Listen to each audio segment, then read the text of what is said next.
नर्मदा और ढाढर नदी का जलस्तर बढ़ने से प्रशासन अलर्ट। करजन और शिनोर के 37 गांवों पर विशेष नजर। बड़ौदा जिले के करजन और शिनोर तालुका में लगातार बढ़ रहे नदी के जलस्तर को देखते हुए प्रशासन पूरी तरह से सतर्क हो गया। करजन से होकर गुजरने वाली ढाढर नदी के किनारे स्थित 9 गाँव, नर्मदा नदी के किनारे बसे 12 गाँव तथा भूखी कास्ट क्षेत्र के 5 गाँव के साथ साथ शिनोर तालुका के नर्मदा किनारे स्थित 11 गाँव पर विशेष निगरानी रखी जा रही है। करजन के नायब कलेक्टर शिवम बारिया, करजन और शिनोर के मामलतदार समेत पूरा प्रशासनिक अमला लगातार स्थिति पर नजर बनाए हुए हैं। सभी ग्राम सेवकों, तलाटियों और राजस्व अधिकारियों को अपने अपने गांव में ही रहने के निर्देश दिए गए हैं। प्रशासन ने संभावित आपदा की स्थिति से निपटने के लिए राहत केंद्रों, होटल और पेयजल की व्यवस्था भी पूरी कर दी। करजन में 3500 और शिनोर में 2000 फूड पैकेट तैयार कर दिए गए हैं। इसके अलावा गर्भवती महिलाओं की सूची पहले से तैयार कर ली गई है ताकि जरूरत पड़ने पर उन्हें सुरक्षित स्थानों पर पहुंचाया जा सके। ओरसंग नदी से नर्मदा नदी तक में भारी मात्रा में पानी आने के कारण करजन और शिनोर क्षेत्र में नर्मदा नदी का जलस्तर लगातार बढ़ रहा है। ढाढर नदी से प्रभावित गाँव में पिंगलवाड़ा, हरसुंडा, संबोई, बिरजई, उमज और अवरा शामिल है। वहीं नर्मदा नदी से प्रभावित गाँव में नई सायर, पुरानी सायर, नानी कोरल, लीलाईपुरा, मोती कोरलपुरा, ओज अर्जुनपुरा, तेलवाड़ा, सोमच, आलमपुरा शामिल है। शिनोर तालुका में शिनोर, मालसर, शुराशामल, कंजेठा, अंबाली, तिवेत गांव में भी प्रशासन ने विशेष सतर्कता बरतने के निर्देश दिए।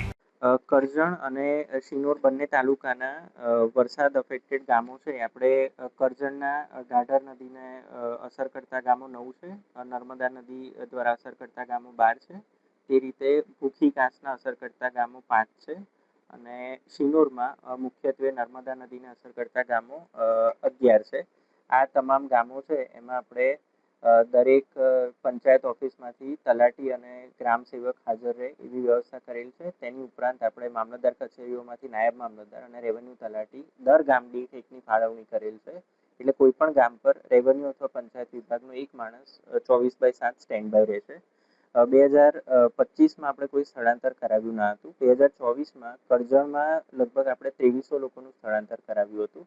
એટલે આ આંકડો ધ્યાને રાખી અને આનાથી પણ વધારે લોકોને જો સ્થળાંતર કરવાનું થાય તો એની માટેના તમામ શેલ્ટર હોમની વ્યવસ્થા સુનિશ્ચિત કરવામાં આવી છે.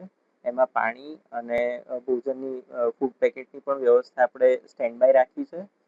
દરેક જગ્યાએ આપણે વાવાઝોડું આવી શકે એ ધ્યાને લઈ અને મોટા હોર્ડિંગ્સ ઉતારી લેવામાં આવ્યા છે.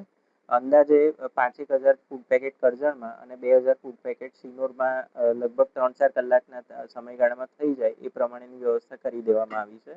આપણી પાસે કરજણમાં 8 કોઝવે છે જે થોડા ક્રિટિકલ છે. દરેક જગ્યાએ પોલીસ બંદોબસ્ત રહેશે. એ રીતે શિનોરમાં પણ જેટલા કોઝવે છે એમાં પણ પોલીસ બંદોબસ્તની વાત કરેલી છે. જીસીબી, ડમ્પર અને ટ્રેક્ટરનું લિસ્ટ છે આરએનબી પાસેથી મંગાવી લીધું છે અને એમાં પણ જે પણ જરૂરિયાત જણાશે ત્યાં આગળ એક્શન લેવામાં આવશે. આ સિવાય હેલ્થની સાથે સંકલનમાં રહી અને જેટલા પણ સગર્ભા બહેનો છે તેમનું એક એડવાન્સમાં આજે એક લિસ્ટ બની અને એમને જો સલામત સ્થળે ખસેડવાના હોય તો ખસેડી દઈશું.